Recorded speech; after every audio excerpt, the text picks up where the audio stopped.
Remue ménage.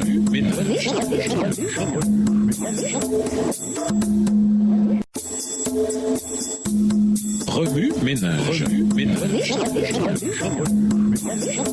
Bienvenue dans votre émission. Remue ménage. Nous voilà à la leçon de mercredi. Invité. Jésus et le sabbat. C'est le Christ qui a fait sortir les Israélites du pays d'Égypte et qui a donné l'ordre suivant. N'oublie jamais de me consacrer le jour du sabbat. Tu as 6 jours pour travailler et faire tout ton ouvrage. Le 7e jour, c'est le sabbat qui m'est réservé. À moi, le Seigneur ton Dieu. Exode 20, les versets 8 à 10. Alors que nous explorons les nuances du commandement du sabbat, nous découvrons des aperçus puissants du caractère du Christ et de sa relation avec nous. Nous ne pouvons parler de l'un ou l'autre des commandements de Dieu sans aborder d'abord le préambule de sa loi. Tout d'abord, Dieu dit « Je suis le Seigneur ton Dieu ». Dieu est réel. Il n'est pas une figurine de bois ou une image en or inanimée. Il est aussi votre Dieu, un Dieu personnel. Deuxièmement, c'est ce Dieu personnel qui a délivré Israël et qui est la source de sa délivrance de l'esclavage. Notre concentration sur le devoir d'observer le sabbat nous a souvent empêchés de remarquer la générosité qu'il exprime au sujet de Dieu. Remarquez comment, dans la première partie d'Exode 20, le verset 8, Dieu nous dit de gagner d'abord notre vie, puis, après avoir satisfait nos propres besoins, de nous tourner vers ses exigences. Remarquez également qu'en divisant la semaine en 7 parties, Dieu ne revendique qu'une seule de ces parties comme lui appartenant,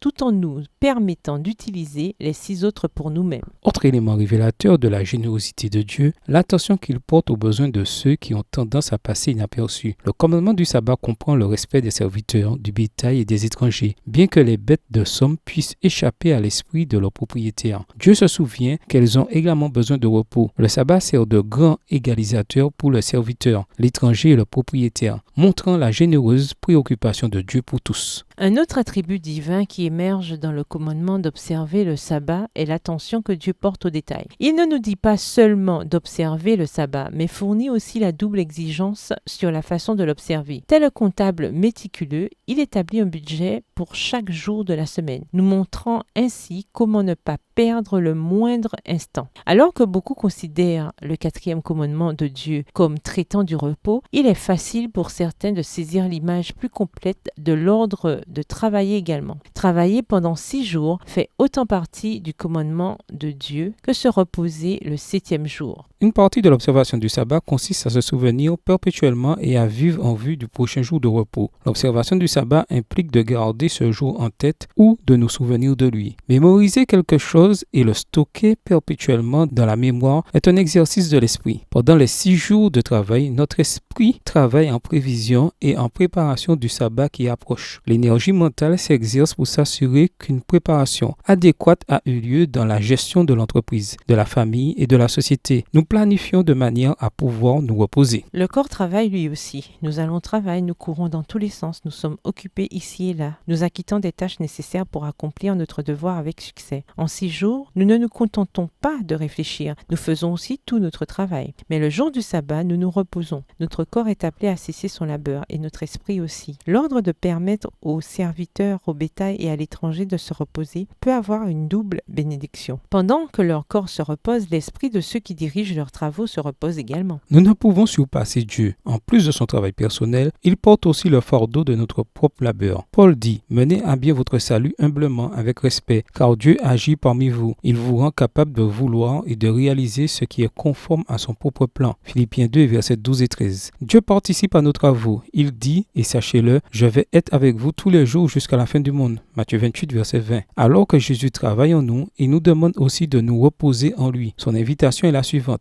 Venez à moi, vous tous qui êtes fatigués de porter un lourd fardeau, et je vous donnerai le repos. Matthieu 11, verset 28. Remue ménage. Où voyez-vous Jésus dans Exode 31, les versets 12 à 18? Comment reconnaître, admettre et actualiser Jésus en tant que Seigneur du sabbat? Que vous dit Jésus par ces textes? En quoi voyez-vous Jésus différemment ou le voyez-vous de nouveau? Comment réagissez-vous en voyant Jésus de cette manière? Au revoir. Et à demain si Dieu veut.